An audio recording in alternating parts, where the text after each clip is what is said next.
also noteworthy. We've been reporting here that Google announced this week that it will no longer censor search results on its site in China now that the battle with U.S. tech companies has really moved to domain name registration. GoDaddy is the world's largest registrar, will no longer register websites in China. Rival company Network Solutions stopped offering China domain names in December.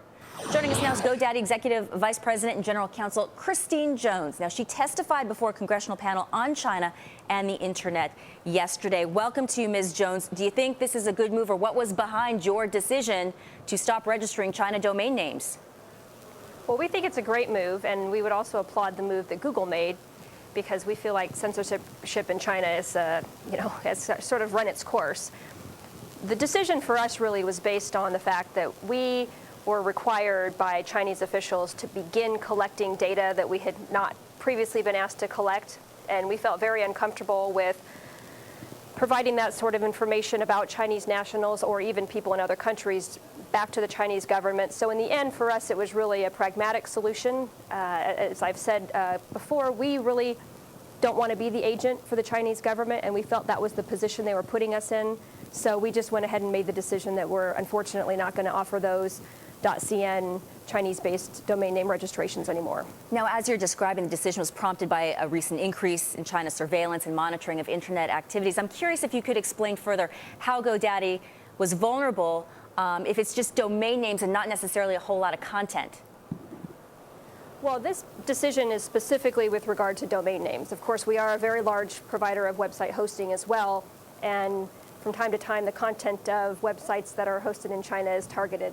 But on this particular issue, the vulnerability comes when you already have, let's say, for example, Lori.cn registered. You provided your name and address and phone number at the time of the registration, and then we go back to you and say, hey, by the way, Lori, now we want your photo ID, we want your business ID, we want you to sign a registration form, and none of that information was required at the original registration.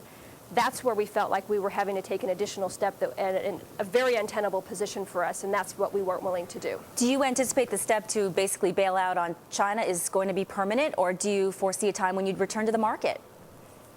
Well, listen, we'd love to offer .cn domain names again, but we would sort of call for a repeal of that requirement by the .cn operator, because, frankly, they don't need that information to operate the registry. All they really need is a space in a database. So if that decision were repealed, or if other safeguards could be put in place, then we would absolutely go back in immediately and start offering those names again. Is it possible, Ms. Jones, to know how much potential revenues lost for GoDaddy out of the China market? Fair question. China probably accounts for a little less than 1% of our total revenue. But when you have total revenues in the hundreds or maybe even approaching $1 billion, even that can be a pretty big number. So, it's a significant chunk of business for us. Of course, huge growth opportunities for all U.S. companies and particularly technology providers. So it could end up being a really big chunk if people like Google and GoDaddy are forced out of this market because of the oppression of the government toward our operations there. Do you expect, well, we've got Google and now GoDaddy, do you expect additional U.S.-based Internet companies, providers to back out of China now? Well, you mentioned one of our co-registrars in this space. I suppose other registrars may take these steps when they decide that they no longer wish to collect passports from citizens and send them over to the Chinese government. I don't know offhand, but it wouldn't surprise me a bit if you saw more and more, particularly technology providers, engaging in this kind of decision. So what is GoDaddy focusing on right now for its growth?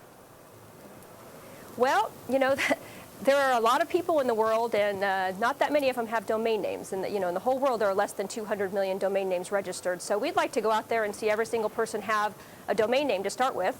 And then, of course, we think it is inevitable that every person will eventually have a presence on the Internet. So that means building a website and having some form of communication. Today, that's email. Who knows where that goes going forward. But, of course, we'd love to see that. And not just for people in this country, but for people in all countries. We really see no reason why there shouldn't be a free, open exchange of information in China, just like there is in the U.S., because it's been very meaningful to people here. Appreciate your outlook, your side of the story. Christine Jones is the General Counsel with GoDaddy.com.